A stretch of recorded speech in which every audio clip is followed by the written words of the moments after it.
Yeah.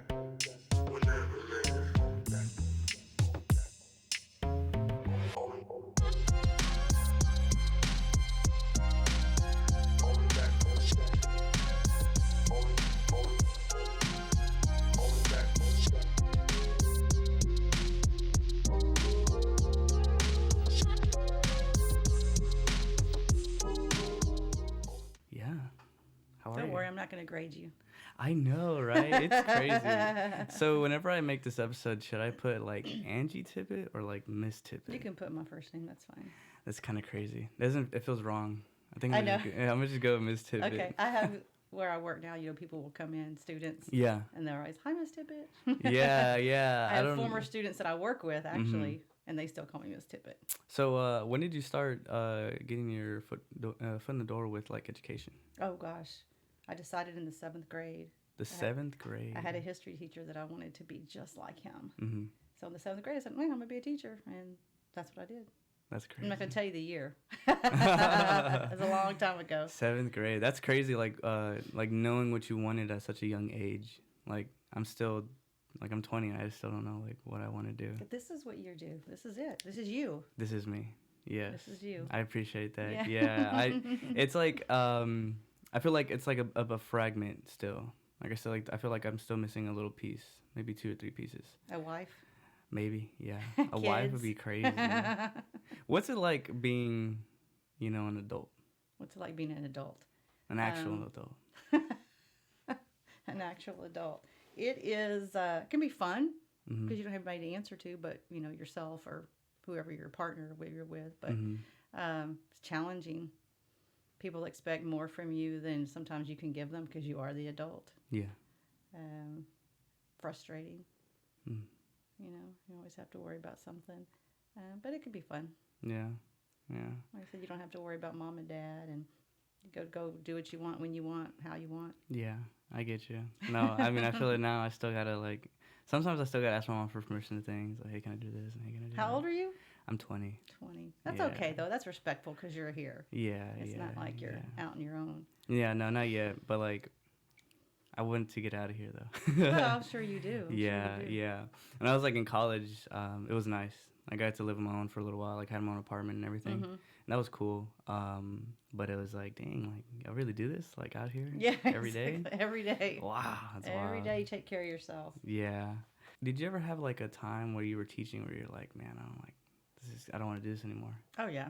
Yeah, When? well, I taught 30 years, so there were several. 30 years. Yeah. Wow. There were several times when I'm like, why am I doing this? Mm-hmm. Especially after I've been spit on, Really? pushed down the stairs. No way. Yeah, I've been punched. But those are the days I'm like, okay, why am I doing this? Uh-huh. But then it never fails. I'll go to work the next day and some student will say, something positive. I'm glad you're here. I needed to talk to you. You're like, okay, Yeah. that kid is just a jerk yesterday. That's crazy. And with today's generation, what do you see with today's generation? Talk a little smack. Talk a little smack. Talk a little smack about us.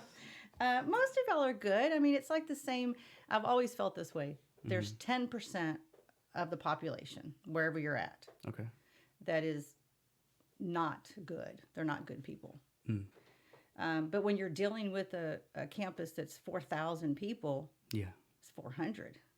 So you see those kids. Seems like it's a lot. You know what I'm saying? Okay. Because when I graduated high school, it was 600 students that graduated. Now y'all are pushing 9. Mm-hmm. There's a difference. You knew who the bad kids were when I was in high school. Now you Right. don't know. But there is that general 10% that you just see over and over and over and over. But most of the students are good. Mm-hmm. They have a good heart. They have y'all have a lot of things to face that I didn't have to. Mm-hmm. So I try to keep that in mind when I'm teaching. Mm-hmm. That, okay, it's not really personal. Unless you spit on me, and then that's a whole other issue. But it's you got. He's laughing. I mean, dude, if somebody spit on me, I'd fight somebody, dude. I did. I went after the kid. Because Really? I always wore heels and things. Yeah, uh-huh. I am running down the hallway chasing after this kid. He's yelling for the principal because he knows if I get my hands on him, I would have went to jail. Really? Yeah, because that was just beyond the point. Man, that's crazy. I wish we could still beat kids. That'd be cool. You know, like a Yeah. yardstick, like a Yeah. paddle or something like that. Yeah. Like that's But I mean, crazy. there nowadays there's just so many issues. You know, you have, and I'm going to say this, and this is people are very controversial about this. Okay. In my experience, you have two types of parents. You have the parents who truly care and they're having to work their butts off just to make ends meet, and you have the parents that have told me, that child's your problem from 7 to 3. Yeah, it's almost like, hey, this is daycare. Like, y'all Yeah, take care of and them. wipe my hands off of, you know. But and that's frustrating because those are the kids that need their parents. They Right. need a guidance. Yeah, and like I notice with people, it's everything starts at home and it starts at a very young age. It And, is like, environmental. Yeah, it's completely environmental, which is insane. Like it kind of freaks me out, like, because I think about my life and I think about other people's lives too, and I'm like, that could have been us at any moment. At any moment. At any moment, that could have been us. Yep, it just flips the switch, Mm-hmm. and you never know what's going to happen. And that's you have to look at. You asked about adulthood a while ago. Think about what your parents are going through. Yeah. Every day, they're making sure that y'all are taken care of.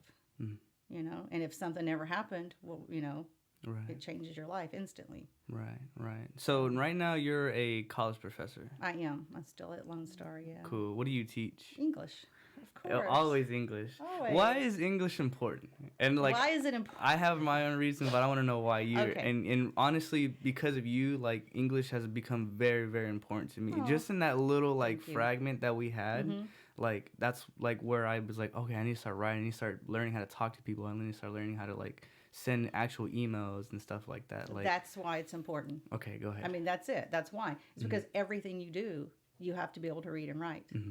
If you're a mechanic, you have to be able to read the car manual if there's a question. Right. You have to be able to comprehend it. If you go to college, of course, you have to read and write. I mean, everything you do, technology person, you have to read and write. You have to be able to communicate. If you cannot write clearly or write even an email clearly and communicate, yeah. you're not, communicating, comprehending with somebody else. No, I understand. That's why. And I used to tell y'all that all the time. It's not about really. And it was like, nah, I don't, You're like, I don't need that. She's lying to me. I'm like, at college, this is what they're going to expect. No. And then sure enough, here it comes. Yeah. No, I had teachers like that. I would have teachers like, oh, this is what it's going to be like. It's going to be really hard here, that. And then sometimes, like when I went to college, I was like, oh, this is not that bad. Yeah. But it's because of what you told me. And I it's was because ready. you listened. Yes. Those who didn't, I've had a couple of students come to me at Lone Star and say, man, can you help me with this? And I'm like, wait, didn't someone like me teach you this in high school? Yeah, I didn't pay attention. So can you help me? I'm like, yes. Yeah. Well, what do you see whenever you have kids that are like on a, that spectrum of, I guess, whatever your level of knowledge in English, like, that are people that are on the lower side and people that are on the higher side? Like, how do you deal with that? How do you teach them? Yeah, how do you teach that? That's probably one of the biggest issues in education is the variety of learning capabilities and where they're at. There's some students like you, here, do this, and you could do it. Now, whether you wanted to or not was different. Right. But then you have the ones that struggle. As an educator, you just have to focus on, okay, Johnny over here, he gets it, he can do it. I can kind of walk away from him and go help this little Susie over here. I don't know, and I know y'all have probably seen it. We put y'all in little groups of like 4. Yeah. That's what that was for. That's for, I can put 2 strong students together with 2 weaker students, or there's a table of 4 strong students. I know y'all will do this. I can go focus on this table to give the one-on-one. The dividing and conquering. Yeah. Gotcha. Yeah. So if you don't need help, why would I hover over you? Right. Right. That's funny you say that, because I was like, why did Miss Tippett never like acknowledge me? I felt like I was always like off to my own on by myself. Like, did she not like want to like mess with me or anything like that? Because you didn't need me. Right. I mean, if you had a question, you asked me. But other than that, all I did was guide you. Yeah. There were other students who truly needed somebody to be right there with them. How do you deal with students that are like how we were talking about, like on the lower side, people that have like, I guess, like mental, like, disabilities that aren't able to like actually comprehend the subject that you're teaching? It's hard. It is. It's hard for all teachers, and typically you kind of, okay, here's what they can do. Okay. And you make sure they master that. And then you can try to move them up. But if they're mentally not able to do that, you just make sure that they're achieving some success Right. in something, whatever it is. Yeah, I've noticed that as I've been going on, like kids, you really have to explain like, okay, here, sit down on this wall, and Mm-hmm. now put your hands out, and then flip your hands over, Mm-hmm. and like you got to do like every little like step, which to me it's like, how do you not know that? But some people's minds really are very different. Very different. Very different. What is your experience with like very different minds? Well, it's like you said, you have to. It's a redundant because some days with some students, some people, every day is a new day. Mm-hmm. So you say, well, I just told you that yesterday, but for them, it's a new day. Right. So you've got to reteach it and redo it, and Wow. and it can be frustrating. Mm-hmm. And you'll see English is a little bit different when you're dealing with literature because it's easier to say, oh, I didn't remember. A student doesn't remember what they read yesterday. Yeah. You can kind of say, okay, here's what happened. Mm. But when you're dealing with math or something that's a building like that, Yeah. one reason I don't teach math. It's hard. I don't know how to do that. I don't know how to go back Yeah. and teach you something that, because we're, step A you didn't get, now we're on step B. How do I go back and do that? Because you're not going to remember it. Right. So it's a constant reteaching. It's a constant instruction. Yeah. And it can be frustrating. And I'm sure in class you see me get frustrated sometimes. Absolutely. 'Cause I'm like- I was terrified of you. Oh my God, There's no, a we whole bunch of people that are terrified I'd of be you. terrified of you. Oh my God. But I usually told y'all, like, okay, Mm-hmm. it's not the day to day. Right. Or I'm serious. But Just like, stop. I appreciate that, and like that's why like I love you, Mississippi, because like that got me ready for real life. Like people don't play with you. Like, hey, like this is serious. Like this not like fun and games. Like I'm not your friend. I'm not your mom. Like I'm your teacher. Like it's. But I still tried to help y'all. No, 100%. I mean, we're here now. I know, but it is. I mean, it is frustrating in that sense because it's. I wanted to all of y'all to like me. I'm a person, Right. but I know that it was either you liked me or you didn't. Mm-hmm. And those who usually didn't like me, it's because I held them accountable. Right. I was like, you're gonna do this, But yeah, it was fun. I do miss the interaction with the kids. I bet. No, like how do you keep your cool in that situation? Like whenever you're being frustrated or you got some kid trying to bite you or spit on you. Like what are you thinking in your head to like, hey, calm down, don't go ape? I think I don't look good in prison clothes. I'm like, I won't look good in orange. That's funny. Yeah. But I mean, there's days, there's times I've had to just walk away, walk out of the classroom. Not probably with y'all, but when I taught in like some of the other schools in HISD, there's some days I was like, I just need to step outside for a second because I'm about to kill somebody. No, 100%. And the kid who pushed me down the stairs, he didn't realize it was me. He was having an argument with somebody else, and they were loud. And so I came up behind him on the stairs, and I said something to him, and he just turned and pushed. And then he realized it was me, but it was too late because I'm already down on that landing, getting up, coming after him. Oh my God, Yeah. man. My heart would have sank to like Yeah. my freaking butt. Dang. But it's hard. It's hard not to want to just, especially when you're dealing with like seniors, because y'all are technically adults at that point. And some days it's just like, oh, I just keep telling myself karma. Yeah. Karma. Come see me in 5 years and tell me how you're doing. Yeah, no, 100%.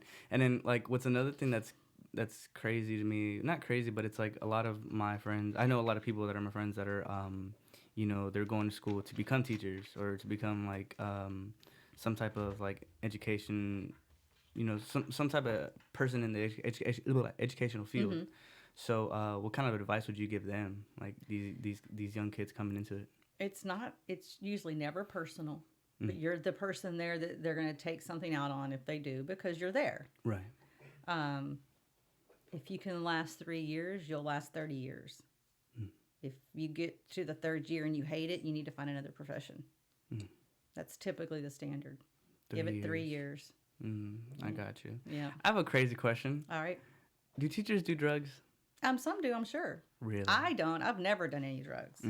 Alcohol. That's it. Yeah, no, because we'd always like wonder, like, do they? I'm sure some do. I'm a little bit older.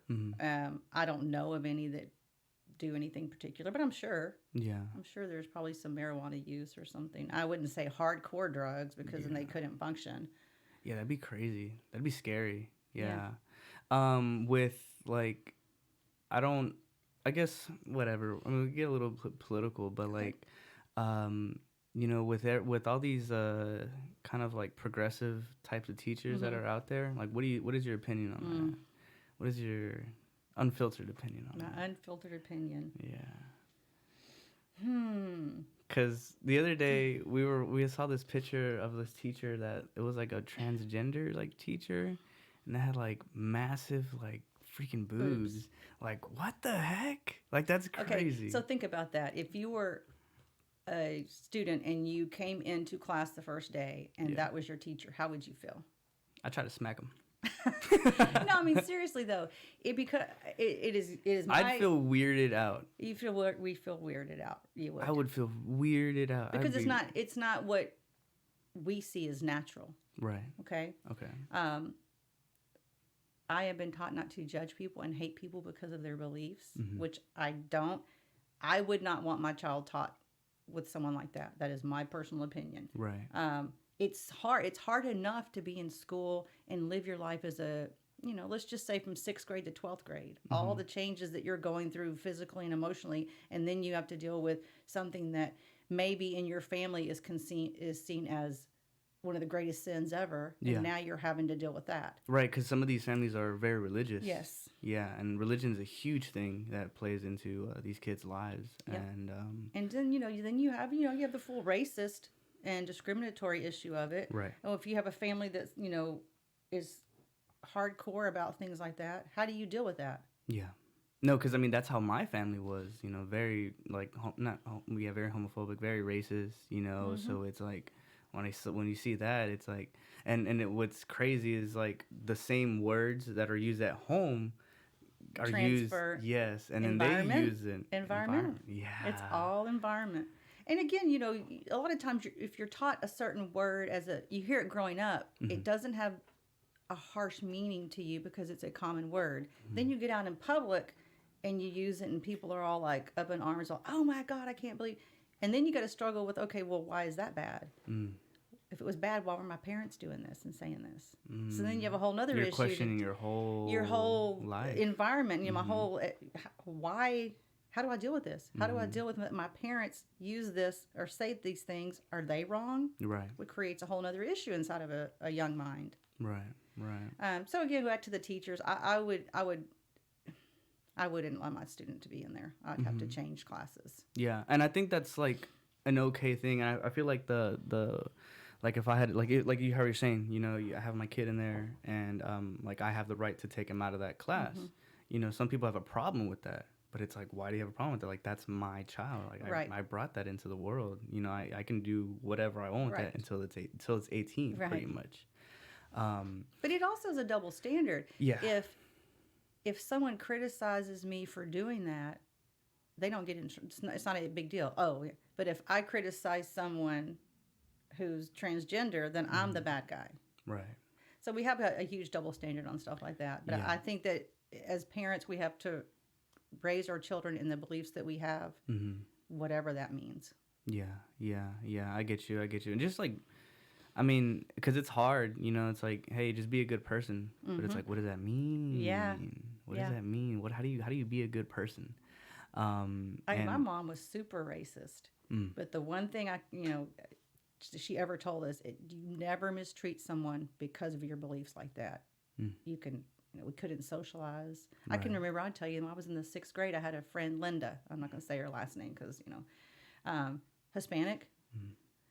Wanted me to come to her house and spend the night. I'm like, all excited about this. My mom said, nope, you can't go. I'm like, never understood why. It was because she was Hispanic. But I'm like, but it was just weird to me. Be nice to everybody, but you have to limit who you can hang out with, be friends with, based on color. Yeah, I grew up in that, and it was just weird. It was weird. When did you like, oh? I was probably in about the time that started happening. I started wondering, and I'll tell you this, I was in 7th grade. We got our first African-American family in my school. Okay. And he was a 7th grader and the sister was a 9th grader. And everybody was just so fascinated. We're all like, oh my God, we want to talk to him. We want to get to know him. You know, we drove the poor kid crazy. Yeah. Because it wasn't what, we were all white for the most part. Right. But then we started talking, like he was a friend, his sister was friends with, or was in the same grade as my sister. And we all started kind of talking, and then Mom's like, you're not going to be friends with them. And we're like, but Mom, what's the big deal? You teach us to be nice to everybody. She's like, Yeah. And that's when I started going, okay, something's not right about this. It seems like such a contradiction. Yeah, no, 100%. It's like, why, you know, like that same thing my grandparents would tell me, be like, yeah, like, be friendly with everybody. But it's like, they would tell my sister, like, you bring a black dude home? Yeah. Like, you can't do that. Yeah. But it's like, why, though? Yeah, you know, why? If it's a good person, what does it matter? Yeah. I don't know what it is. I don't know what that is. But it's like that's a century-old problem. It is, it's like forever. Ever. Yeah. And well before our times. And it's crazy, too, because, like, we want, like, there's this, I like how it's, like, that social justice thing, like, you know, like, let's get rid of racism. Like, let's not be racist. But it's, like, that's always going to be there. Like, it's never going to go away. And the I don't know, the mentality of, like, yeah, we're going to get rid of it. I think it's, like, I don't know. I don't think it'll ever go away. I don't think it'll ever go away. It can be reduced to where, you know, you don't have to deal with it every day like that. But there's always going to be someone. I had someone tell me at one of my schools that at a parent meeting that I could not teach their child. I didn't understand their child's problems because I was white. Well, how do I not understand your child's problem? Your child's in my class. Right. So I just left the meeting at that point. And I left everybody else to take care of it. But how do you deal with that? I can or can't do something because of that? Because my mom, she was telling me an interaction she had at her job where it was a woman of, like, Indian descent or something like that, like Middle Eastern. And she had a black woman drawing her blood. I was a phlebotomist. I was drawing her blood that was black. And she was like, yeah, like, I don't want you touching my skin because you're black. And that was, like, not that long ago. Yeah. Which is, like, in this year. Yeah. Well, that's what I'm saying. That with this parent was not that long ago. It was a couple of years ago. Wow. That's crazy. Yeah. It's still there. Yeah, it's still there. And it's also, you know, I'll say, like, the N word that everyone uses. One of my last years at the school where you were at, I had a big, huge discussion with students about, well, why can't I say it? And they're like, because you're white. I'm like, well, that's racist. No, yes, it is. If you tell someone you can or cannot do something because of the color of their skin, that is racist.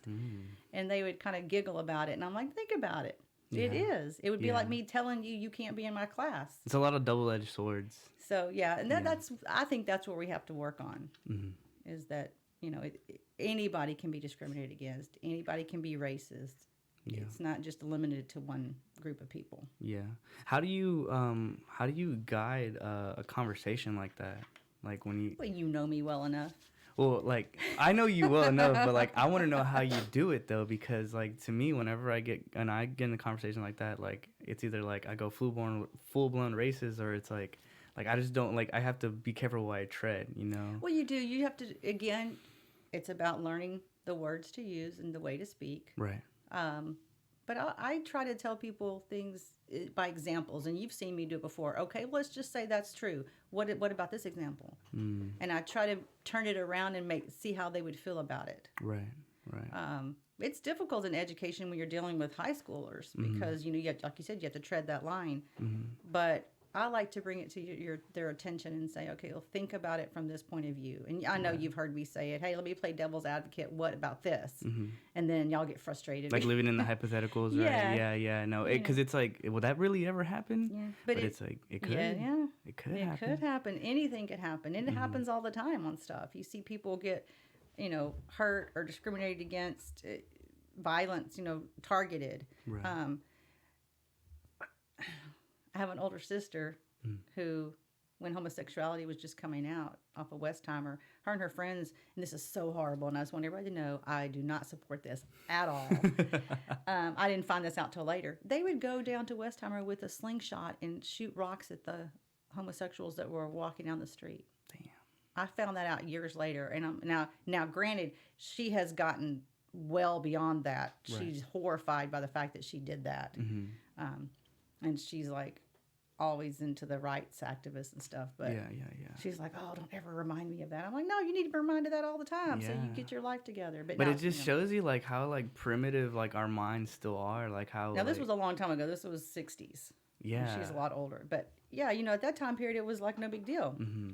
It would be called gay bashing now. Yeah. And it's a crime. It's a crime. Yeah, it is a crime now, which and is then insane. it was like no big deal. Yeah, go for it. Have fun. Yeah, I'm like, what? And of course, I don't think my parents ever knew that until later, because even though, like I said, as racist as my mom was, she would have never tolerated that. Yeah. It's crazy how we pick and choose like what is good and what's not. bad. Yeah, like our morals. Morality is such a crazy thing to me. It is. It really is, because like everybody's morals are very different. And they're environmental. Mm-hmm. Yeah, and it's like I'm gonna keep bringing that back to you. It is because they're like right there. It's instilled in your head. Mm-hmm. It's crazy. I mean, I think at one time, and it probably wasn't your class, but I even told the students, we were talking about something like this. I said, think about this: if I taught you that the color green was actually blue, and blue was green, and I taught you all these opposite things when you're 2 years old, now it's going to screw you up for your life. Yeah. By the time you're 6 and you're going to school, people are going to look at you like you're crazy. It's what is taught to you. Wow. Does that make sense what I'm saying? No, that's perfect. That's like the greatest thing I've like ever heard. Like that's crazy. I'm gonna start using that. Yeah, that's really good. It's true, because it's what you're taught. People are like, oh no, kids are born bad. People are born bad. Now some people have mental issues, obviously, but those are the exceptions. But environment is what makes you who you are, good or bad. Yes. So I'm gonna go a little bit darker now. With all these, mental health stuff and whatnot, how does it make you feel knowing that there could be like some kid out there that's not well and, possibly has access to a gun? How does it make me feel? Yeah. I think that, again, parents know if your child is struggling. And as a parent, I don't care if the child is 30. Yeah. As a family, you should be trying to help this person, not just send them out into the world and say it's not my problem. Right. Now, are you asking me about gun control in a roundabout way? You want to sell your? I mean, that's kind of what you're leading to. Yes. What is your opinion on that? Because you're in the schools every day. I'm not in the school every day. Some of these kids are in the school every day and they're not even thinking about that stuff. Right. I'll watch these videos of these like school fights that they post out there, right? And every now and then I'll see a video of this kid fighting with another kid, and then a gun slips out of one of their jeans. So I was like, what do you think about that? I mean, what can we do about it? That's a parent issue. Your parents need to know where their kids are at, what is in their kids' rooms, who their kids are hanging with. And I know parents will say, well, my child's 17. I don't want to give them some privacy. But you can't in today's world. Right. Really, you really need to know what's going on with your children. Just full on, hey, what's going on? Yeah, I'm going to check your room. Hey, my kids knew. I went through their room, and I'm like, I'm checking where you at. Probably shouldn't say this. I put a tracker on both of their cars. They didn't know it. Wow. Because I needed to know where they were.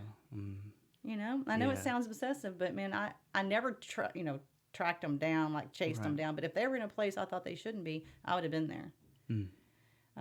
Guns, I believe in the Second Amendment. 100%. But I also would hope that if I knew someone was mentally unstable or having some kind of depression issues or things like that, that I would try to help that situation. Yeah. But it's like, how much can you help? How much can you help? I mean, what can you do? What you really can. I mean, I'll tell you this. I don't know if you know, my first husband committed suicide. Really? And Sorry about that. Oh, that's okay. I think it was a long time ago. But he had some mental health issues. But he's, 30 years old, had several guns. Well, I can talk to him about it. Yeah. Well, I can't go take them from him. Who can take them from him? Who can deal with it better? His family. So, you're right. I did what I could do to try to talk to him and help him. Right. But it doesn't do any good. Yeah, and it's crazy that, like, teachers are so insane to me, because it's like you guys have the most important jobs, like, in the world. We have everything. We have to be a friend, a teacher, Mom, mom, a dad. dad, a nurse. Brother, sibling. I've splinted someone's broken finger before. No way. Yes. Hey, show your finger, bro. I know, I saw that. But we didn't have that. I had to use two, like those tongue depressors. No way. Yeah. That's crazy. Yeah. So, it's different hats you put on. But, yeah. I don't worry about going to school with guns. You just have to be aware. Teachers need to be aware. Other students need to be aware. And that comes back to them, too. If a student brings a gun onto campus, there are other students that know. They just do. Because no one's going to bring this gun and go, hey, I'm the only one that knows. They think it's a big deal. Someone needs to report it. It's a safety issue. Yeah. I don't know. I feel like it'd be like, oh, but I'm not. That's not cool. I'm not going to go like. I know it's not cool, but would it be cool if that person pulled out and shot 7 people and you knew they had a gun? Yeah. No, Yeah. I do believe some teachers should be armed. Oh yeah. I have some family out in Missouri, and they she's like my step aunt in a way. But yeah, she keeps a little knot on her while she's teaching class, which that's crazy. That's crazy. Teachers being armed. Well, a lot of districts do it now. They train. The teacher has to go through a specific training. Wow. Nobody else knows that. Like if we were teachers, okay, I may have a gun and you wouldn't know it, and I can't tell anybody else that I have it. So it's very, but we got to protect our kids too. Yeah. Again, if you go back to parents putting students, y'all are in our care. I say y'all because you're a former student, but you're in our care. I want to take care of y'all. I don't want anything to happen to you. No, 100%. I appreciate that. I mean, it's just so scary. Like I can only imagine what like those experiences might be. Like when I drove through Uvalde. Yeah, not that long ago, and it's just such an eerie place. It is. Like you just feel it. Like you feel it there. It's wild. I didn't pass by the school because I didn't want to be like, oh, I'm a tourist. Like, let's go look at the school, see what happened. But I mean, there's like memorials like on the street. We went to a Whataburger. There's like a whole like shrine there, and it's like, dude, like. It's horrible. It's horrible. That's crazy. But if a teacher or an adult in that campus had been armed, would it have been different? Yeah. I mean, you don't know, but I would like to say that it would have been different. But it's like you're like my friend told me, he's like, bro, even if you have a gun, it's like it doesn't guarantee your safety. No, it doesn't. No, it doesn't. But it gives you a better chance. Gives you 100% better chance. Yeah. But it's crazy that that's an issue. It's crazy that we're like talking about it right now. Yeah. Well, you look at all the school shootings back from Columbine. I don't know if you know about that one a long time ago. Oh, it was like the guy with the trench coat, right? It was a black trench coat. And then one right after that, it was an elementary school. I can't remember the name of it, but they pulled the fire alarm so the kids would come out into the playground and started shooting them as they came out. So I mean, that's definitely mental health issues. Yeah. And almost in all these cases, there's been signs, and people just ignored it. Yeah. Which is crazy because like I see it now. I hang out with people. I'm like, yo, like what are you talking about, dude? Well, and the high schoolers would get mad at me because I would hear something, and then I would go report it. Well, I have to. One, teachers are mandatory reporters of things like that. And second, I don't want to know that something's going to go down and somebody get hurt and I knew about it. Yeah. And it's like, it's crazy because you're right because we would get mad. But it's like, I think you're the one that told me this too, where like our minds don't stop developing or like maturing at like 25, right? 25? So, I mean, I see it now where like I would get angry at certain things. And then like now I'm like, why was I even angry at that? Yeah. Like, because it's a different mentality. Yeah. It is. It's sad. No. Would you do this all over again? Would you become a teacher, professor if you had to hit that reset button? Oh yeah, definitely. Yeah, definitely. Because there were so many good times though. Like I said, it just takes that one student telling you, they love you, or not in that way, but in a motherly way, or hey, I'm glad you talked to me, or something. Yeah. No, I think about my students. I mean, like you're one of them, and I think back, it's like they like these people that were part of my life for like couple months, and then it's like I've kept that little like locket of whatever they gave me, and then I just used it and kept going. Well, my 7th grade teacher, I got to teach with him, and I didn't realize it was him That's crazy. Until he's telling a story, and I'm like, wait a second, you taught at that junior high? And I'm like, oh my gosh, I know him. And so I got to teach for him a little while. It was cool. Yeah. What's it like seeing that? Like, what's it like seeing, like, you know, having blasts from the past, stuff like that? Oh, it's cool. I like it, you know. Yeah. I do. I like it. It's good and bad.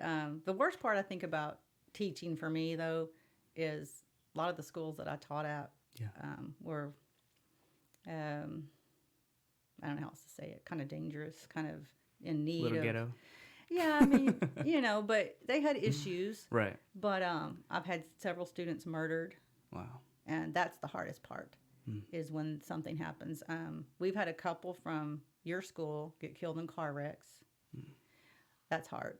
That's the hardest part, because I'm always like, well, if I could have been there, well, you know, I'm not going to. You couldn't have been there. Yeah, there's no way. Yeah. But it's like, you know, that's the thing. That's the thing that sucks about life, which is like the things that are not in your control. Yeah.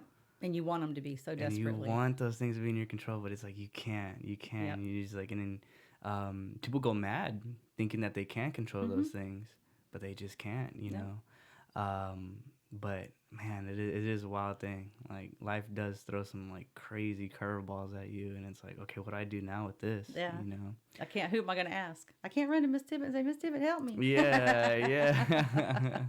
So I've noticed, like, throughout my life, and I've talked to plenty of other people too, and they're like, well, like, after a while, your job, you know, your bosses, stuff like that. So it's like, sometimes we were like, man, like, I hate my boss. I hate working at this place, you know. So did you ever have, like, you know, instances like that where, like, your management, the people that you're supposed to go to. Every day. Again, working in education, there's many people who are in what you call the upper management. Okay. Who have never been in the classroom. That's what I've heard. So they make all these, let's do this, let's do A, B, and C. It sounds really good in theory. Yeah. But you've never been in the classroom, so you don't know how that's going to work. And then I'm on the receiving end of that side, and it's like, why are these people doing this stuff? And it's like, because they don't know what's really going on. They don't know, and they've never been in the classroom, so they don't fully understand. Shouldn't you have like some type of requirement to be like? Well, you should, but those become more political positions. Like, you see them running for school board. You vote people into school board. Wow. Which I should run for Cypher School you Board. Should. I'm just saying. Put them on, bro. Put them on.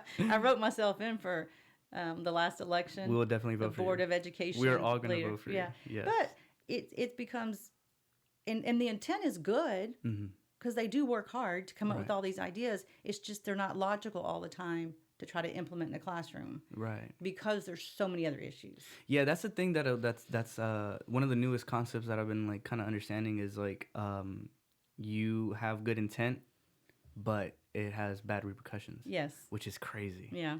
Yeah, that's insane. And like, what can you do to solve that? You know, we just get more people like you getting into those positions of like power. Yeah, I mean that would solve it, but again, it's a constant battle. It is going to be a constant battle, just in the sense of you have people who really, like you said, want to do good. They want to get on school boards or do, you know, superintendents and things like that. And either they've never been in a classroom or they forget what it's like to be in a classroom, not realizing that, you know, every year students change. It's just... Why do you say that? Like, because of... Well, just people change. You know, society changes. Right. So every year you get, you know... Like every 10 years that, it's just every... So you have to keep in mind that... I guess they get stuck in what, you know, okay, at my age, I graduated in 85, I'll just tell you. I'm not stuck in that 85 mentality because I've been teaching. But if I've never taught, I might still be and think that school's like it was when I graduated. I get you. And they get stuck in that. And they're like, but it worked then. Yes. Well, yeah, but it's... Yeah. You know, oh, my God. Yeah, that's crazy. Cause, and what another thing, too, is, like, I know people that were, like... How do I say this without sounding like a dick? I knew people that were just, like, freaking losers. Like, man, y'all guys are lame, you know? And then they grow up, and then they find, like, positions of power, and then they abuse that. So it's like, dude, like, that's another thing. Like, that's kind of, like, nasty, like of you to do. No, you're good. You're good. To do that, like to people, you know, because of the way you were treated back then. But it's like you were saying, environment. You know, like they're the product of that. That's right, and that's their payback. I'm telling you, everything is about environment, and either you conform to it and you become just like what you were raised, or you make the necessary changes to become a better person. Yeah. Because we all need to be better people. Right. I mean, like I said, even if your parents' good intent and they're, you know, everything's great, there's still things that we all need to work on. No, I get you. Yeah, and like, well, and that's another thing too, where I'm like, kind of, I had a little trouble accepting that, but it's like we're always gonna be in a state of like growth. Like we're never gonna you're never gonna figure it out, pretty much. Never gonna have it like 100%. Because life is unpredictable. How can you? Yeah, which is like, oh, it's like, I know. damn. But like, you know, it's kind of like you save and save and save, and you pay your car off, and you're like, yes, I got my car paid off, and then it breaks down. Yep. And you're like, what? What am I gonna do? Yeah, it sucks, and you know, that's one thing where like I'm because what I do with my job, I can't really say what I do, but what I do with my job, like I deal with a lot of kids, and when I see these kids, it's like man, like what is going on? Like you can tell everything that's going on home, like, you know. And I have these little kids that are like probably like 5, and they're more mature than some of my like 10-year-olds, which is crazy, which is really crazy. You know, and they're like, yes, sir, no, sir, and everything. Environment, I'm telling you, it's environment. It's completely environment, yeah. And it's all about expectations. Why do you say that? Well, because your parents expect you to act right. Oh, okay. You're gonna act right. I mean, yeah. And there's got to be some kind of repercussion. If there's no I think that's what's wrong with our world right now. In this, not all over the world, but generally speaking, there's no repercussions for anything. I go rob a store. What's going to happen to me? Yeah. I may get caught. I may go to court. I may get released. Hey, you know what we should do? Well, you know, the store that I work at now in retail, we've been robbed 3 times since I've been there in the last year. Really? One was armed robbery. Wow. Were you there? Oh, yeah.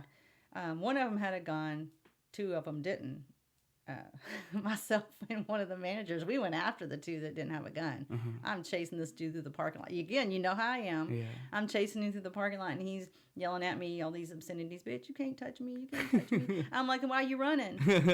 Come on, get a little closer. Yeah. He's running around this car, and Yeah. and so finally I said, do you have a gun? He goes, yeah, I got a gun. I said, well, you show me that gun. You can walk back over and get in that car and go. Other than that, it's on. Yeah. And I chased him and chased him and chased him, and finally the guy that had the gun got in the car and was able to pick him up. But Damn, yeah, that's scary. But there were no repercussions. I mean, there are now. They got caught and they're going to jail. But right. People just think you can just kind of. Yeah. What do you think about you know, with kids and social media? What about it? Like, what do you think about it? Like, what do you are you I mean, obviously, I want to know. Like, first off, how about this? I want to know, what do you think about phones in the classroom? I think that they have a good purpose.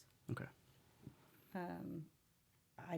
I think that there's got to be some other kind of give and take. I mean, it has every answer to every question a student could ever possibly think of. Yeah. Right there at the palm of their hand. Yeah. Especially with like the Chat GPT and everything like that. Everything. I mean, you know, how to spell a word, you know, anything. I think that it could be used productively, but the students are not always using it productively. And then it goes back to accountability, repercussions. Are you going to use it? Right? If not, you got to put it up. Yeah. You know, I don't see a problem with it. Y'all used it in my classroom. 100%. And, you know, I usually got on to y'all if y'all weren't, you know, doing what you're supposed to be doing. But I think it has a good point, a good place in the classroom. Gotcha.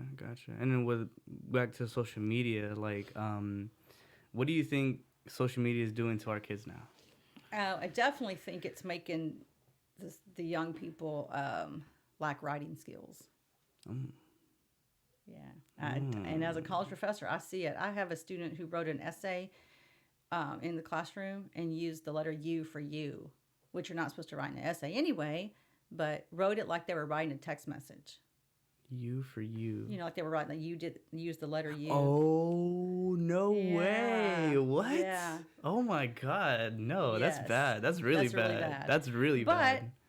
they just graduated, and I guess they were either allowed to write that way, or I mean, I have no idea. But I was like, you can't write How like do you this. go that far, like doing that? I That's just crazy. gave it back to them and said, you can't write like this. And so they met with me. What do you mean I can't write like this? No, you need to write in essay form, not, text messaging. Like actual like literature, which is crazy. Yeah, no, like even when I write text messages, like I don't start sentences with and. Good. Like I have to like put my commas, my periods, see, good. my semicolon. So people look at you and go, this guy knows what he's talking about. He's oh my smart. God, I love writing. You can ask him, man. Like I can write pretty well, Yeah, and good. it's really gotten me through a lot of things too, which is awesome. And the one thing though is like if I wanted to write down like for like creative purposes, that's what's hard. Like I can't sit down and just like hunker down and just like start writing, and like it has to take a lot for me to like get that hook going, and then we're off, and then we start like actually like writing, because it's just not easy for me to comprehend, like just comprehend these words, like not comprehend, develop these words and then just like poop them out of my hands. Yeah, but that's why you just sit down and write. It doesn't matter what you're writing at some point. Because, anybody who ever wrote a book doesn't sit down and write the book and just write it. Yeah. There's multiple copies. Yeah. And they usually start with what we call the word dump. You just, hey, this is what I have to say about this. And then you go through and start editing. That's why editing is important. Yeah, revising and editing is crazy, because like I have like even me, when I first start writing, I'm like, this has to be the best piece I've ever written. And it's not supposed to be like that. It's supposed to be like that. That's what I tell y'all. But y'all hated revising and editing. Y'all wanted to write it one time and be done. Yeah. And I still want to do it like that. I know, but it's not. That's not logical. It's not logical, because why would it be? I mean, no, you got to get all your thoughts out first. Right. I have a lot of friends that are, artists and, songwriters, stuff like that. Do you have any like advice for them that are, trying to write some music down, trying to write some lyrics? Just do the same thing. Write down a bunch of words, a bunch of stuff. Doesn't have to be perfect. And then go through and find the lines that you're like, oh, this is a cool line. I can use this, Okay. That's it. Just, and that, songwriting's so much different. They can be creative. They can spell, words don't have to be spelled out right. But just write down whatever's on your mind. And always turn it into a song. Gotcha. With more like formal writing though, let's say like I need to send an email to one of my like I don't know, my boss or something like that. So it's like how many times can you look over an email before you send it? I would look over it like 2 or 3 times for sure. And never send an email when you're angry. You can type it out if you're angry at somebody. Okay. Just don't send it. Go back and look at it before you send it. Yeah. Wait an hour and go back and look at it. Oh my God, and it's crazy that you say that too, because like you don't really know you're angry like whenever you're angry, like it's just then you go back and read and you're like, damn, I was angry. I can't believe I said that. Good thing I didn't push send. That's funny. Yeah, no, emotions is something crazy, like with kids, like we were talking about, like how to deal with them, because it's cool when I see these like little toddlers and they're crying, screaming, they're freaking throwing little tantrums, and then like in a second they're laughing and having fun, which is crazy. That's because they have the emotions, they don't know how to handle them at that point. Right. They're still learning how to handle their emotions. So I mean, I feel like that's still going on, like even whenever your kids are in high school. Some of them. Again, you talked about some of them being more mature than others. Yeah. And that's just, again, it's environments, what the expectations are, how you want to act. So, since you were a college professor, we debate about this a lot too, where it's like, should we go to college or should we not? I don't know. Everybody needs a secondary education. It doesn't necessarily have to be like the formal college setting. Okay. And I've told students this before. If you like welding, go to a 9-month welding program. If you like cosmetology, do something that's a secondary education. Because in our world today, it's really difficult to get any kind of decent money if you just have a high school diploma. Right. It's like a trade. Yeah, do a trade school, training. I don't know. I have a friend who just finished welding, and she doesn't really like it so much. So she's going to start substitute teaching. But she also can go back to welding anytime she wants. Right. She has that for the rest of her life. Gotcha. I have a few friends where they're like, yeah, I want to go back to school, but like I'm afraid of going to debt, stuff like that, and they like with a lot of people, especially like the Hispanic community, like they don't know anything about like FAFSA or like grants and stuff like that. So it's like, how do you motivate one of those kids that doesn't have any motivation at home to go to school? That's difficult because they don't have that support in the background of you really need to go, you really need to go. I try to tell them that you want to have something to fall back on in life. Okay, you want to get married, you want to have kids, all that's great, you know. But what happens if something happens to your spouse and you don't have any income? If you have some kind of trade or some kind of profession, you can always go back to that. Okay.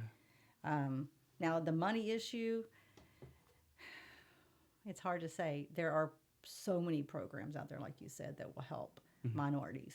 They're geared towards minorities. LULAC, which is the Hispanic organization, and then there's the like United Negro College Fund. All of those will help minorities get into education. And a lot of times it's either close to free or free. Wow. They can get grants. There's so many things out there. There's grants and scholarships for left-handed students.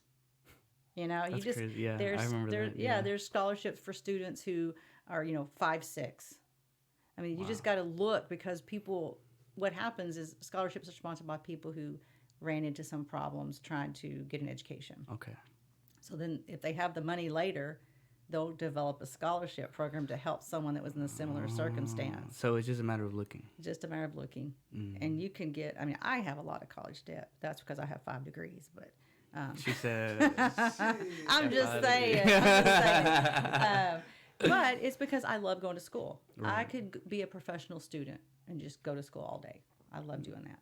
But not everybody, you don't have to have that kind of debt like I have. You can get, a 9-month program of something, like I said, welding, mechanics, something. And in those jobs, you can pay back any money really quickly. I get you. I get what you're saying. So. Yeah, and another thing that's a weird issue, it's like a weird dilemma, but it's like there's this hustle culture thing where it's like, I don't need school, I don't need that. I'm gonna do trade, like I'm gonna trade stocks and stuff like that. And it's like I can do this, I can make money real easy going this way, and it's like it's like a shooting a bullet into nothing, if that makes sense. And it might hit something, maybe, but like sometimes it doesn't, so it's like, I don't know, I can't describe what I'm trying to say. That's it's like a day trader. I know what you're talking about. Yeah, day trader. But it's like a this thing where like these people are believing in this like false like profit almost. Yeah, it's like the money's out there. I just need to hit it. That's it. Yeah, like how do you like, hey, wake up, don't do that. You don't. That's one that they have to get slapped in the face for. Oh, okay. I can, it's like I can tell them and tell them and tell them and tell them until they actually really face that, and then they're like, oh crap. Yeah. That didn't work. Yeah. So he checks the camera every now and then. They need to be checked and stuff. That's like all right. that. I just watching them. Yeah. Yeah. But it's really cool. Like, I guess seeing that side of it, because like sometimes like there's kids that go all of high school and they don't really have like an actual genuine conversation with their teacher. Like, and it's just like, I hate that, dude. Like, I hate school. There's a lot of people that hate school. I'm like, bro, why do you hate school, man? Like, school's fun. It can be. I mean, it's really, school is just about following directions. I mean, think about it. Yeah. What do? You go to school, you sit in a classroom for 50 minutes. Yeah. You do a few little pieces of paper and kind of move on for the most part. One of my favorite, you reminded me saying that, one of my favorite things happened was a student told me, nobody tells me what to do. I do my own thing. Okay. All right. So every day I'd say, hey, did anybody tell you what to do today? Nope. Did my own thing. So at the end of the week, I said, how come you came to school 5 days this week? What? I said, well, everybody, you do your own thing. I wanted to. Okay. So when that bell rings, what are you going to do? What? When that bell rings, what are you going to do? Get up and go to my next class? Exactly. Somebody's telling you what to do. And then they're like, oh, I hate you. Yeah, that's funny. But it's like, we try to think that we can conquer in this world, and like that we mean something, which is like kind of messed up saying. It's like kind of don't. We kind of don't. Maybe in our own little world, but really, Yeah. outside of that, there's. You're nothing. I mean, what nobody knows you. Not everybody knows you. Yeah, you're just another number, which like I said, sucks. But like. But that's why you got to make your own world, your own fun. Follow society. If you just follow basic societal rules, you can have a good life and have fun. Yeah, no, for real. Yeah, following the rules, like sometimes, like, but like there's just that one group of people that we were talking about is like that just does not like authority. And do you think that's a mental issue? I think so, because I noticed that in a lot of homeless people, where a lot of homeless people are like very against authority. They don't. And they're very anti-government. Yes, very anti-government. Where it's like, dude, like, no, like, like I talk to friends who are like, oh, I hate the government, I hate how America is and stuff like that, and I'm like, bro, like, you're tripping. Yeah. Well, I mean, we have issues. We have issues, but compared to other countries, go to other country and live a month and see what happens. Yeah, yeah, and not like tourist, like go live, live in a country, which is crazy, crazy, like how we're like in a bit of a bubble, We are. And it's another thing too is like a lot of I've talked to a lot of people that are in like a bit of a school bubble as well, like their only structure in life is school and like obviously a home, but once you get out, it's like they're like confused, like what do I do? I'm not used to someone telling. I mean, someone's usually telling me what to do all the time and getting up and going. Now what do I do? Yes, yeah. Like how do you like, hey, wake up? I'm telling you, that's when you get slapped in the face. We all have been there. I was so excited the first Monday I didn't have to get up and go to high school anymore. I'm like, yes. Wait, college doesn't start for another 3 weeks. What do I do now? Yeah. And then even after college, which is another thing, which is like now you're in the real world, like real world, Because nobody's going to baby you anymore. Yeah. You've got a college degree. Because college is cool. Like, it's just, but to me, like, college felt like high school part 2. Where'd you go? I was at A&M in Texarkana, so like high school part 2 was kind of like what it was like a little bit, and I was like, So I was like, but like now I'm doing something different, which is really cool. We'll talk about that later. Okay. But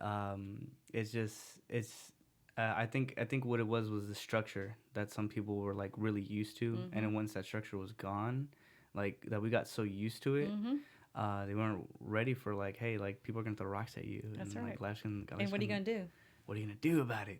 What are you gonna do? Can't call mom. Can't call. Especially mom. if you're in college. I've had that students do that too. They'll rate my last semester raising their hand to go to the bathroom. So finally, I said, guys, you are college. You don't have to raise your hand to go to the bathroom. Just go. Yeah.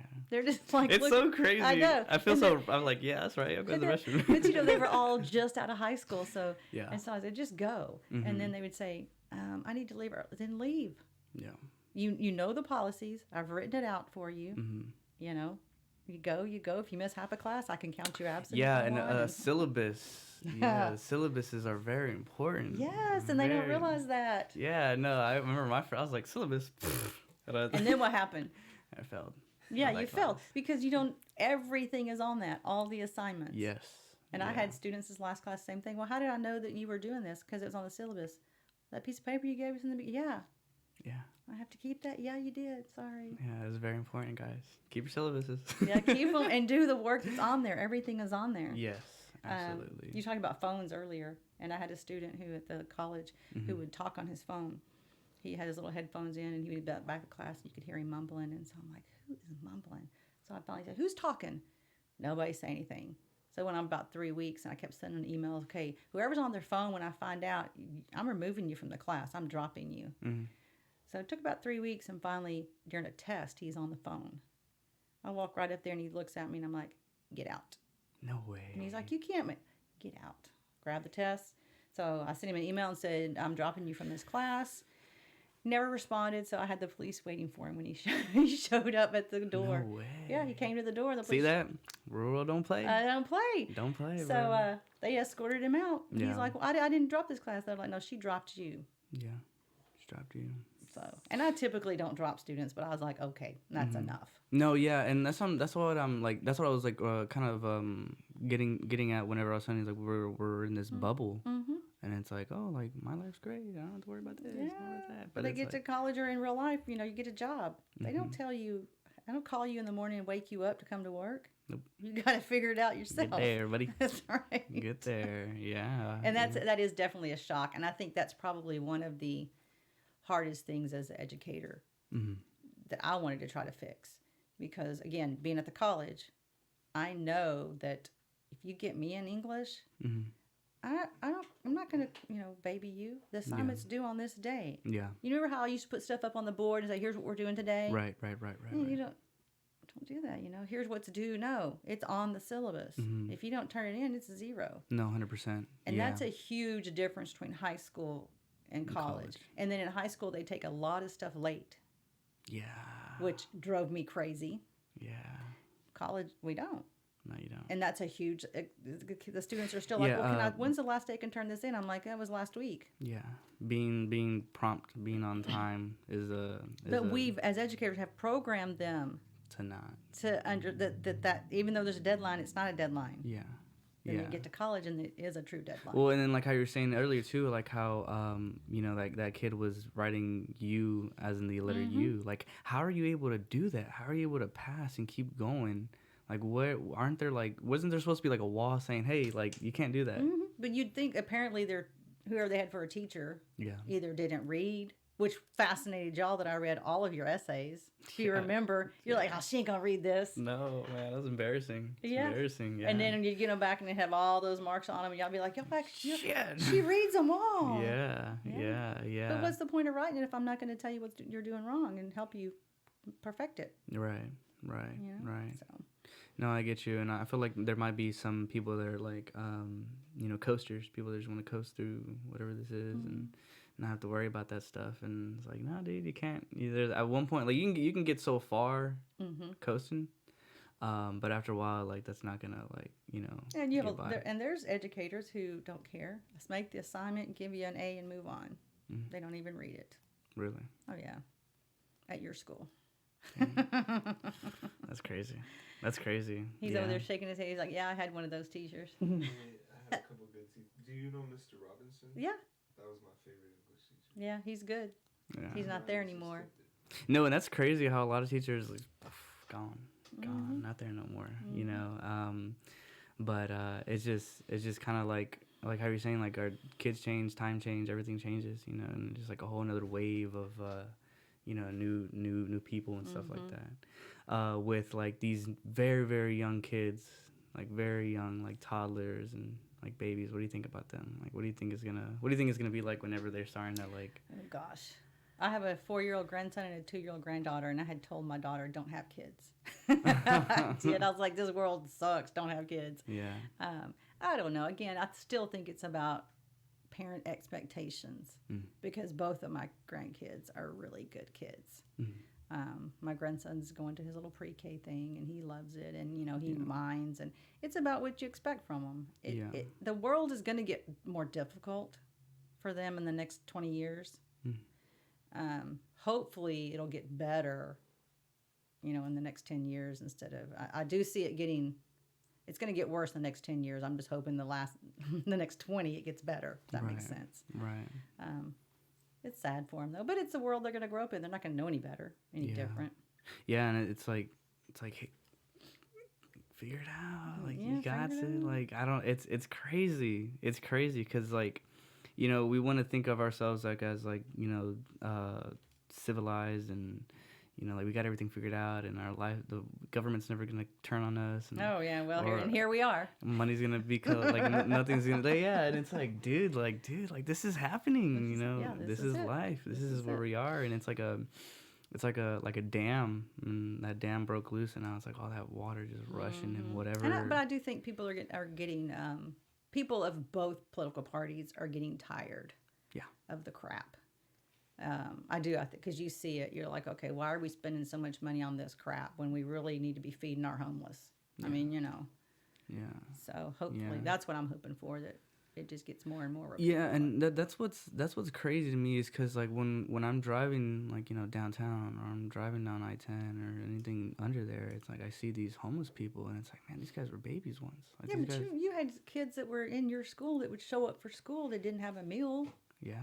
I mean, they ate at school and that was it. That was only places they ate at, which is wild.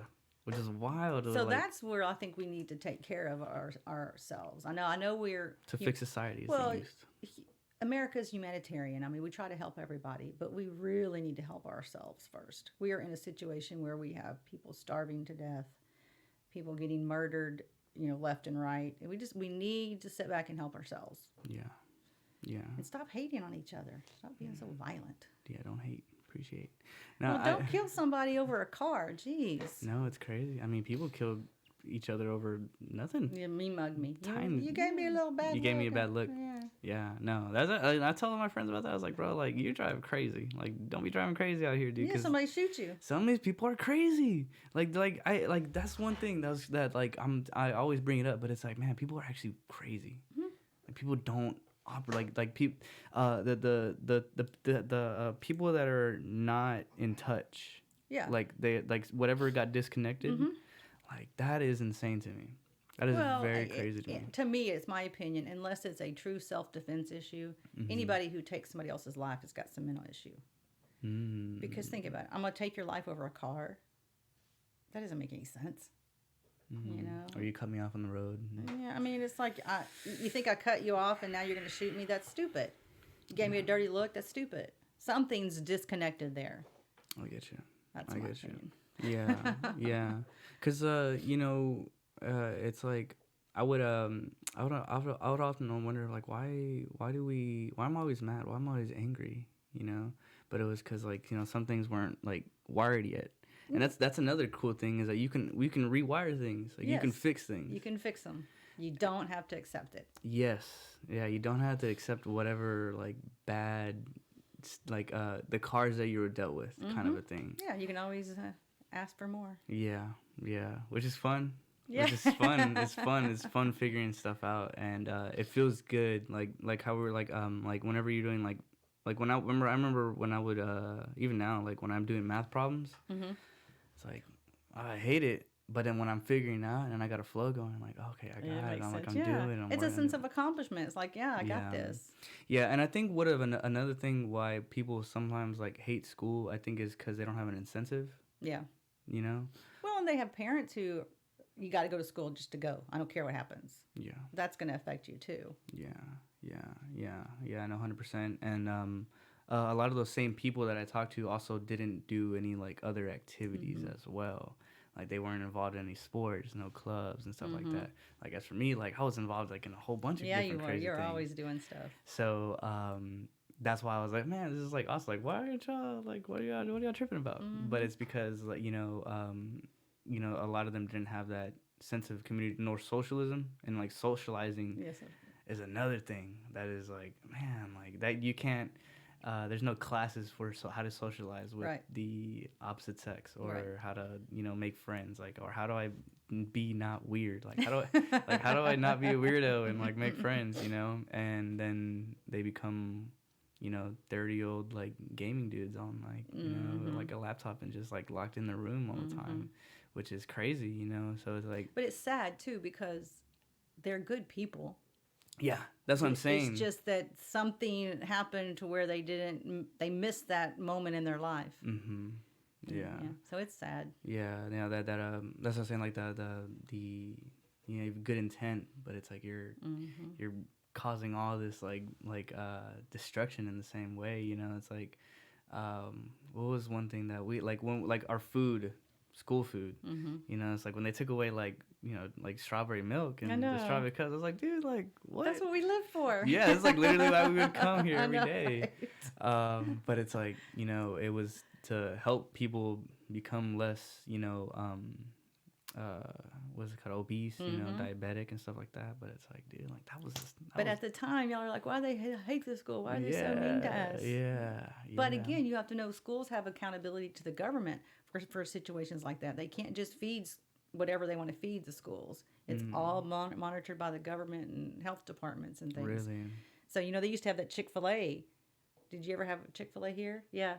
Didn't they quit doing that? Then they end up having just chicken sandwiches that the school did. What? And then that makes sense. I was at a school one time that had a full salad bar. It was great, but they had a problem with keeping it clean, so they had to take that away. but all vending that's machines and stuff like yeah. that, and Frito pies. Yeah, I remember my uncle used to tell me, he's like, bro, like y'all got it, like y'all's food sucks, you know. But what do you think about like nutrition in schools? You know. But, you know, I mean, I don't know. I grew up with my mother making my lunch every day, so Oh, okay. yeah. So I didn't really eat. I mean, I thought it was cool if I got to eat a school lunch. I'm like, yes, I get to eat school lunch today. You know, it was very rare. Yeah, but it's like now for us, it's like, ugh. But it was also a time period too to where my best friend that I've known since second grade, her mother was the cafeteria manager in an elementary we went to, and they made everything homemade from scratch. Dang. Cook everything, so that was good food then. Yeah. So I was always pleased if I got to eat school food, but now it's like yeah, we're gonna defrost this yeah, whatever this horse what meat I think is. was weird. Gross. That's gross. What I think was weird though is my last year at the school that we were at, I had forgotten my lunch or something, and I went down to buy something. I couldn't buy anything because I didn't have an account. Yeah, there was days where I'm like, what are you talking about? I have cash. No, it has to have an account. I'm like, that's stupid. Yeah, no, where like I wouldn't eat. Like I was there, like that happened often. I mean, we'd sit at the table and I'd be like, hey, bro, like you can eat that bread? Like, Yeah. Can I eat that? Because I'm hungry, you know. You should have came to me. I'd give you some food. Oh no. See, and that's another thing where it's like growing up too is like don't ask for people for help. Like, you know. Like, yeah, but that's not true. I mean, yes and no. I'm the same way. I'm very stubborn. I don't need anybody. I mean, my mentality. I don't need your help. No, but yeah. But you all need help at some point. Yeah, which is it's kind of a tough thing to like, you know, like bite. You know, like, is that because of the machismo? Yeah, it's like, cause like I'm a dude, like I can't. What are you talking about? I'm a man. I'm the guy, bro. I can't do that. No, but everybody needs help at some time. Yeah. And that's another thing I try to instill in the students is, guys, it's okay to ask for help. It doesn't mean you're stupid. You're stupid if you don't ask for help. Yeah. It was because it was very intimidating to be like, hey, like I don't know what you're talking about. Like, what? You don't know what she's talking about? Are you dumb or something? No. That's what was going through my head. And that's what all students have. And that's why I always try to say, okay, does that make sense? Mm-hmm. You know, not do you understand? It was like, does that make sense? Yeah. Am I explaining this right? Yeah. How do you you know do, because like explain that, like how do you you know instill something in somebody's head without making them feel bad, you know, like I tried to make it like it was me not being able to explain it. Hey, am I explaining this wrong to y'all? Wait a second, let me re-explain that. If you don't get that, what am I doing wrong? Yeah, kind of like you gotta play dumb yourself in a way, which I know. Then I'd always point out to them that, you know, you're sitting in these groups of 4, I can explain something, 2 people at your table get it. It's not you. It may be that I'm explaining it in a way that's not good for you. So ask your partner. You know, Okay. try to do and then it that's that like, here, socialize, make a friend. That was all part of the. Oh, that's so. Does it make sense now? Yes, it makes sense now, which is insane. Yeah, like, why are these stupid teachers doing this? Yeah, because I hated group projects. Because oh my god, I hated working in a group with other people. Because I was like, bro, like y'all guys don't like. But that's why a lot of times if we did them, we would try to assign parts. If we did something creative, like we'd have the artist. Mm-hmm.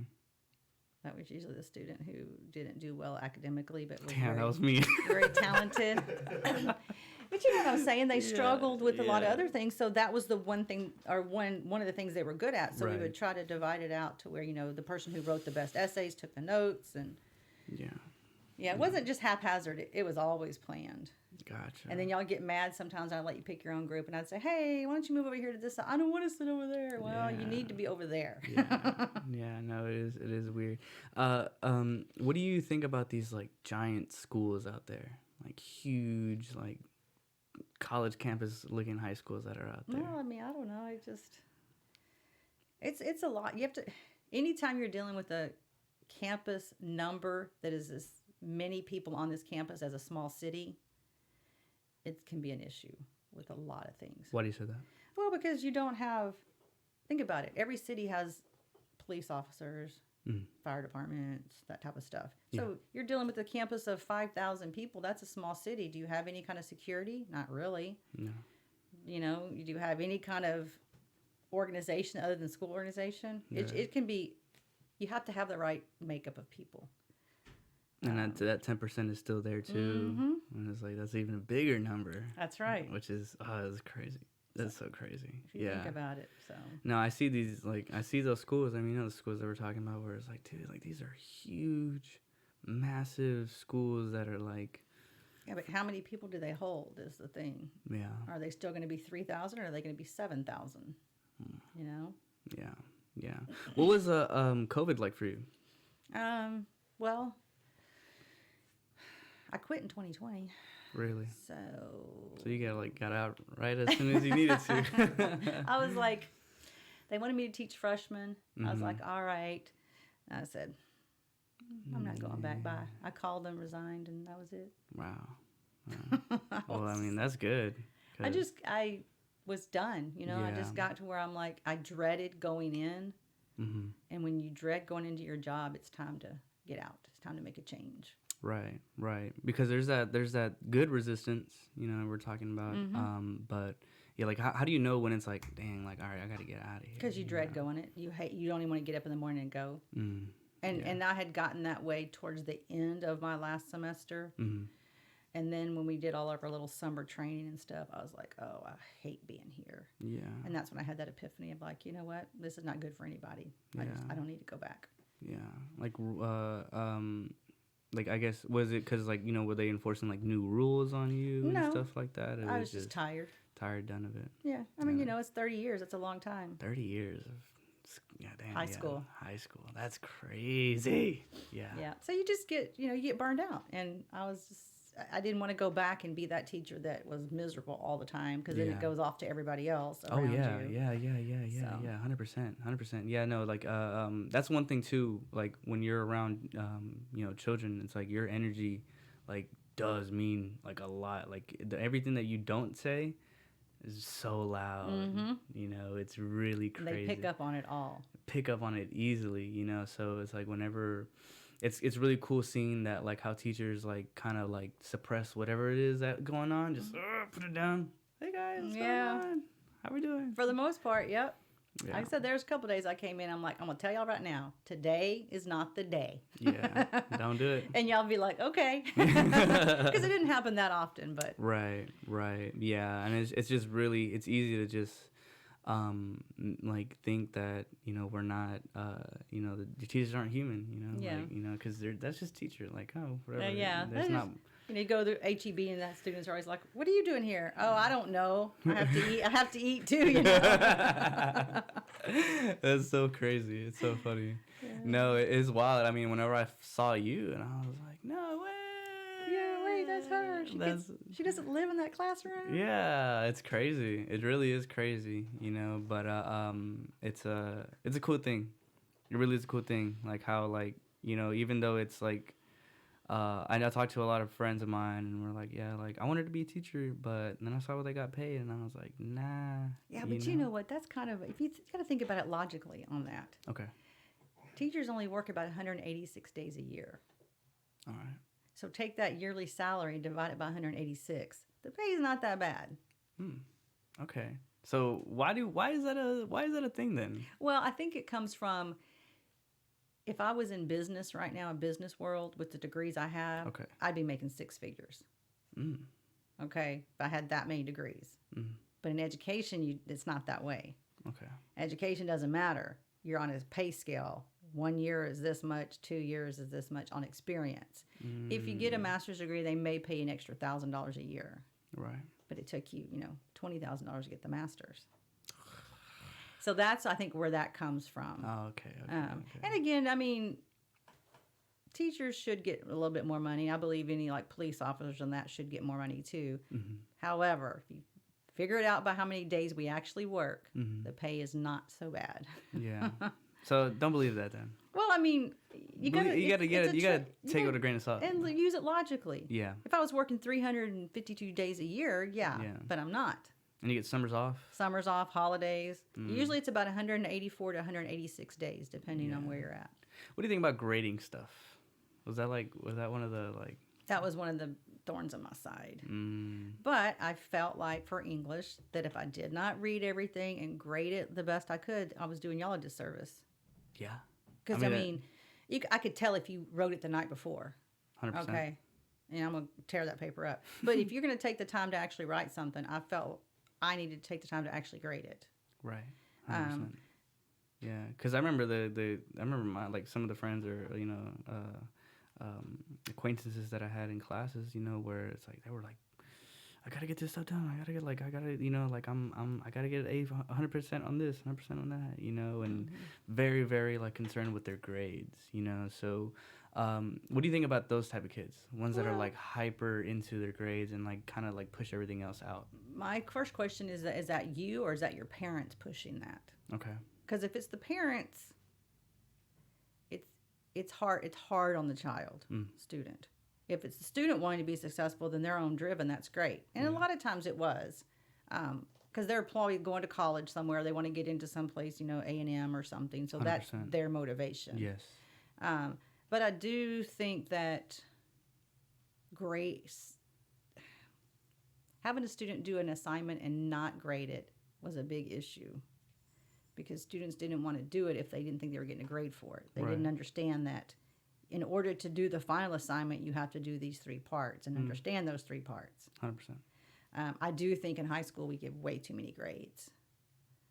Again, you go to college. I didn't say assignments. I said grades. Damn. But if you think about it, in college, some college classes will have 3 grades. Yeah. 2 tests and a final. Yep.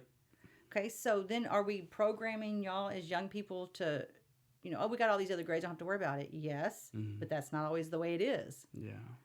So I think there needs to be a balance. I think colleges and high schools need to get together a little bit better and develop some type of grading plan that works for everybody. Yeah, well, and that's another thing too is like with the technology where that we use that app, that Turnitin app. And then we're like, oh, let's see how original your paper is. Yes. So I bet that's like I got you there. Oh yeah, they even I have. I was students terrified of that app. Well, still you am. should be, but I still have students that will come in and they'll go, "What do you mean?" And I'll pull it up and they'll go, "Well, yeah, I got it from this website, but you didn't give me any kind of information telling me you got it from this website. You just copied and pasted it." Yeah. Again, I have to blame that on the school they came from, right? Or maybe they had attendance issues, or maybe they're a special service student. I mean, there's some other issue there. Gotcha. Yeah.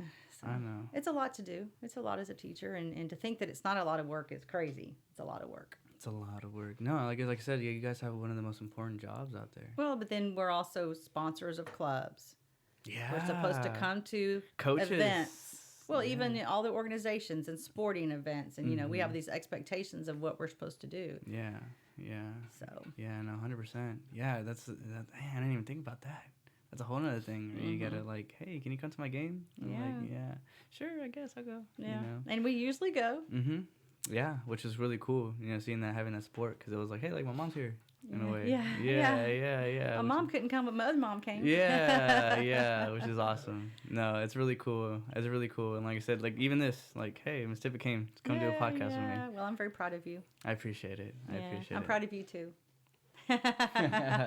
Cool. Even with your broken finger. I'll tell you about that right now in a little bit. But it was really good having you. I really appreciate you, doing this with me. And I don't know, this is one of the coolest ones that I've done. Oh, thank you. Yeah. You're touching my heart. No, 100%. You make me cry. Yeah, but like I said, thank you. I think some of the things I was at a baseball game not too long ago, my sister's softball game, and I was kind of talking the same way I'm talking to you, and like that's when I started kind of developing this, like, I guess, this skill.